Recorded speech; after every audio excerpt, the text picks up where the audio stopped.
Assalamualaikum warahmatullahi wabarakatuh.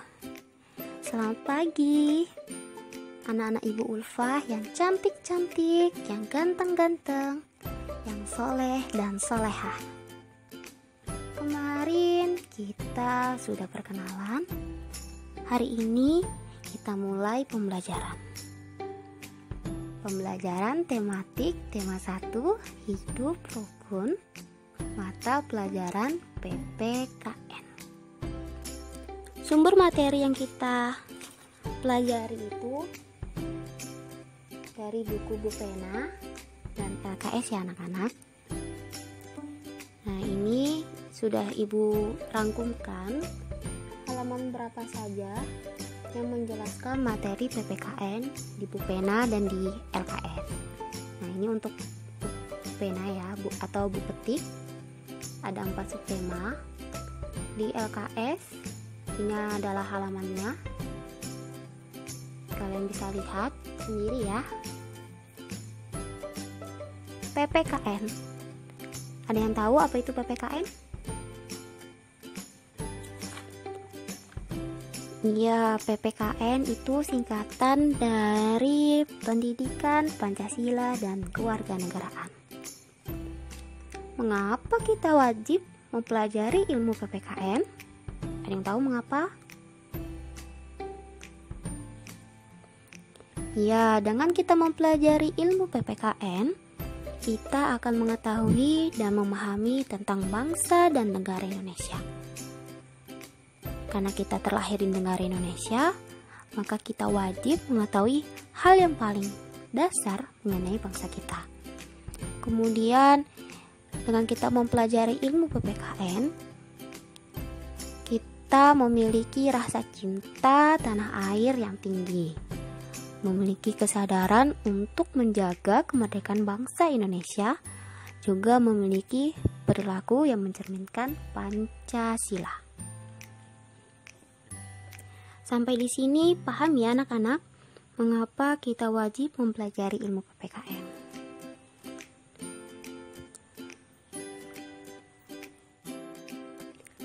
Mutiara membaca buku yang dibelikan ayahnya.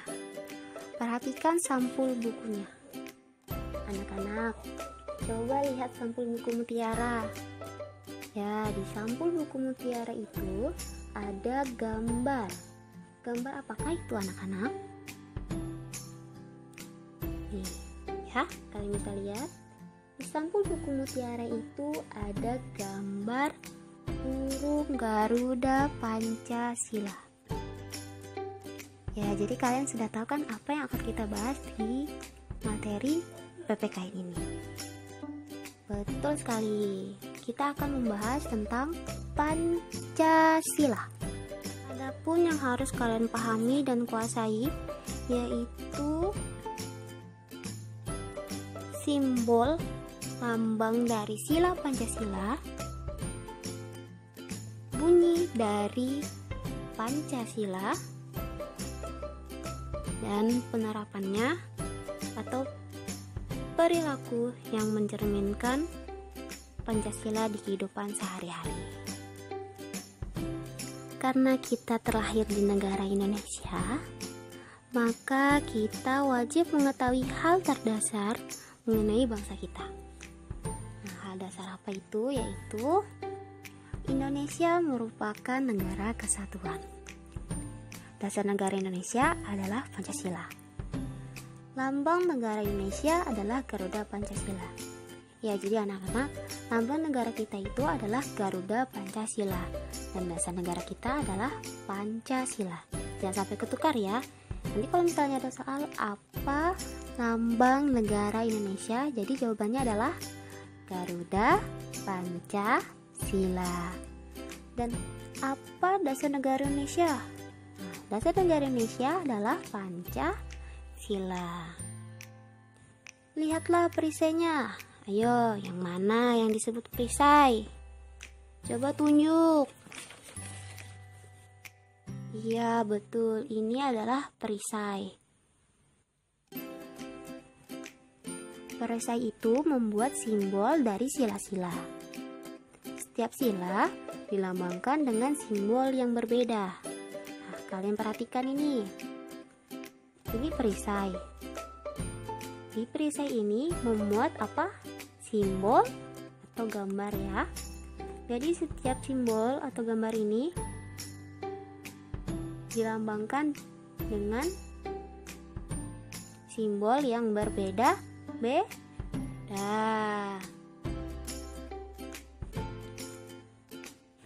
Pancasila itu berasal dari dua kata, panca dan sila.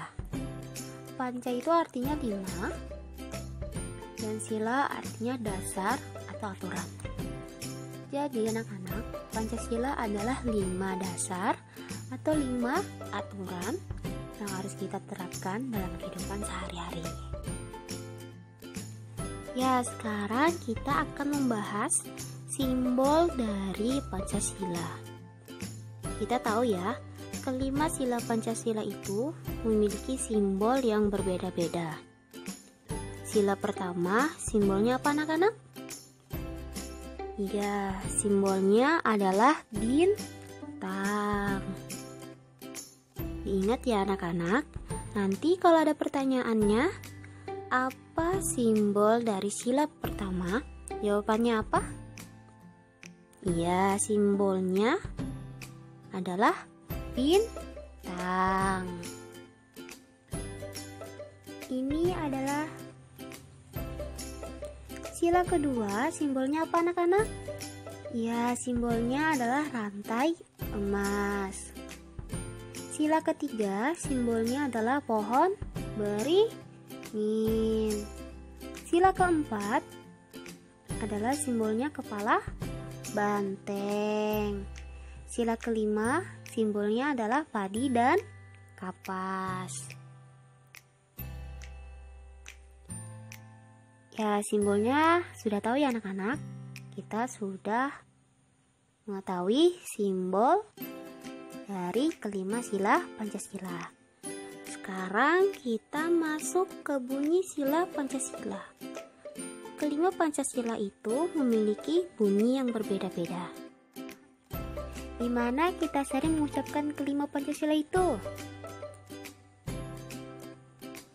Ya, kita sering mengucapkan bunyi Pancasila ketika apel bendera setiap hari Senin. Ibu biasa lihat anak-anak kelas 1 yang dulu lantang suaranya saat menyebutkan bunyi Pancasila. Hafal sudah ya? Pintar anak-anak ibu. Ayo kita sama-sama menyebutkan satu persatu bunyi dari Pancasila. Sila pertama, bunyinya apa anak-anak? Iya, ketuhanan yang Maha Esa. Sila kedua bunyinya apa? Kemanusiaan yang adil dan beradab. Sila ketiga bunyinya Persatuan Indonesia.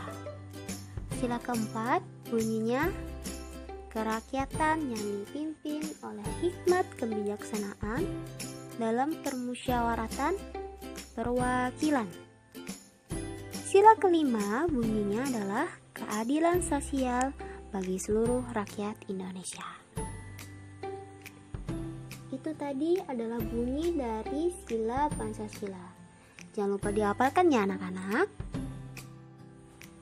Ya, kita sudah mengetahui setiap simbol dan bunyi dari kelima sila Pancasila. Sekarang kita masuk ke pembahasan yang terakhir. Siapa yang masih ingat? Ya, sekarang kita membahas tentang penerapan sila Pancasila. Penerapannya di mana aja? Penerapannya itu ada di rumah, di sekolah, di tempat bermain, dan di masyarakat. Ini adalah contoh penerapan sila pertama Pancasila. Sila pertama bagaimana bunyinya anak-anak? Masih ingat? Iya, sila pertama bunyinya adalah ketuhanan yang Maha Esa. di sini berhubungan dengan setiap kegiatan agama yang kita lakukan. Nah, contoh penerapannya adalah ini ya anak-anak. Contoh penerapan sila pertama Pancasila di rumah. Ya, ini adalah cara berdoa dan beribadah umat agama Islam. Yang ini adalah cara berdoa dan beribadah umat agama Kristen, Katolik, dan Protestan. Yang ini adalah cara berdoa dan beribadahnya umat agama Hindu. Yang ini adalah cara berdoa dan beribadahnya umat agama Buddha. Yang ini adalah contoh cara berdoa dan beribadahnya umat agama Konghucu.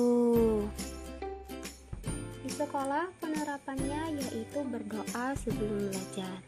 Ya, berdoa sebelum belajar ini membuat kita mudah dalam memahami ilmu pelajaran. Jadi yang ingin mudah dalam memahami pelajaran, jangan lupa berdoa. Segala aktivitas yang kita lakukan, kita awali dengan membaca doa, agar setiap langkah, setiap kegiatan yang kita lakukan itu bernilai pahala ya anak-anak. Di tempat bermain, penerapannya yaitu memberikan waktu untuk teman yang ingin beribadah. Jujur ini juga merupakan penerapan sila pertama Pancasila.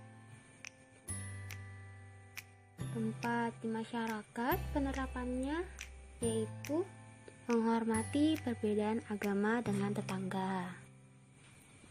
Contoh penerapan sila kedua. Sila kedua, bagaimana bunyinya anak-anak? Ya, kemanusiaan yang adil dan beradab. Jadi sila kedua ini berhubungan dengan kemanusiaan. Rasa kemanusiaan kita terhadap orang lain yang membutuhkan pertolongan.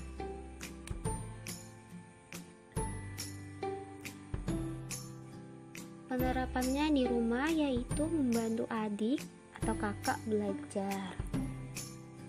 Di sekolah penerapannya meminjamkan pensil kepada teman. Penerapannya di tempat bermain yaitu mengajak teman bermain, menolong teman yang terjatuh. Jadi menolong teman yang terjatuh itu merupakan contoh penerapan sila kedua ya anak-anak. Kemudian penerapan di masyarakat yaitu menjenguk tetangga yang sakit. Nah, dengan kita menjenguknya, dia jadi merasa senang dan dia akan cepat sembuh. Contoh penerapan sila ketiga. Bagaimana bunyi sila ketiga anak-anak? Ya, Persatuan Indonesia. Persatuan itu mencerminkan kerukunan. Rukun itu apa? Rukun itu artinya baik dan damai. Berarti tidak bertengkar. Nah, contoh penerapan sila ketiga di rumah yaitu kerjasama membersihkan rumah. Contoh penerapan sila ketiga di sekolah yaitu kerjasama membersihkan sekolah. Contoh penerapan sila ketiga di tempat bermain adalah bermain bersama tanpa membeda-bedakan. Contoh penerapan sila ketiga di masyarakat yaitu bersama-sama membangun pos ronda. Contoh penerapan sila keempat. Bagaimana bunyi sila keempat anak-anak? Ya, bunyi sila keempat adalah kerakyatan yang dipimpin oleh hikmat kebijaksanaan dalam permusyawaratan perwakilan. Kata kuncinya musyawarah. Nah, musyawarah ini artinya adalah membicarakan suatu masalah bersama-sama. Jadi ketika ada suatu masalah bisa kita bicarakan bersama-sama untuk mencari solusi atau jalan keluarnya. Jadi setiap masalah lebih baik diselesaikan dengan cara musyawarah. Nah, contoh penerapan sila keempat di rumah yaitu musyawarah keluarga untuk memilih tempat berlibur. Contoh penerapan sila keempat di sekolah yaitu saling menghargai dalam diskusi.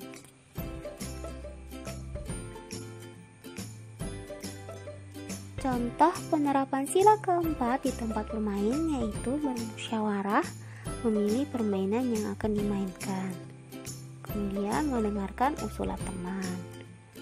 Nah, contoh penerapan sila keempat di masyarakat yaitu memilih ketua RT. Contoh penerapan sila kelima.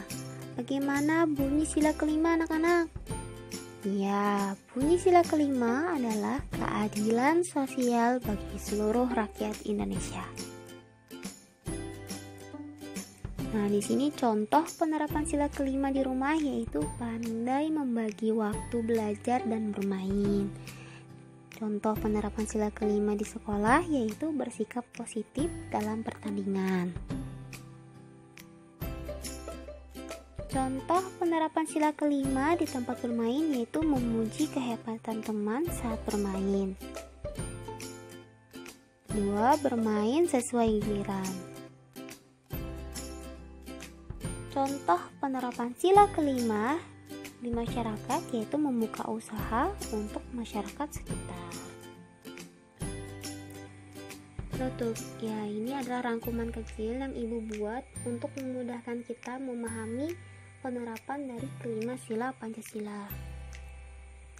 Intinya sila pertama itu berhubungan penerapannya dengan berdoa, beribadah, dan jujur. Sila kedua itu rasa kemanusiaan tolong-menolong. Sila ketiga mencerminkan hidup rukun. Sila keempat penerapannya seperti kegiatan musyawarah, tidak memaksakan kehendak. Sila kelima itu penerapannya bersikap adil dan gotong royong. Kalau misalnya ada gambar yang terlihat mirip-mirip seperti ini, nah itu sudah, oh ini misalnya gambarnya lagi berdoa, oh ini sila pertama ini gitu. Terus misalnya kalau ada gambar yang temannya lagi jatuh terus temannya menolong, nah ini itu termasuk rasa kemanusiaan. Nah itu sila kedua gitu. Misalnya juga yang ini gotong royong, terus ada orang-orang gotong royong gitu bersama-sama. Nah, itu merupakan penerapan dari sila ke-5. Penjelasan materi PPKN tentang Pancasila sudah selesai. Kurang lebihnya Ibu mohon maaf. Ibu ucapkan terima kasih. Wassalamualaikum warahmatullahi wabarakatuh.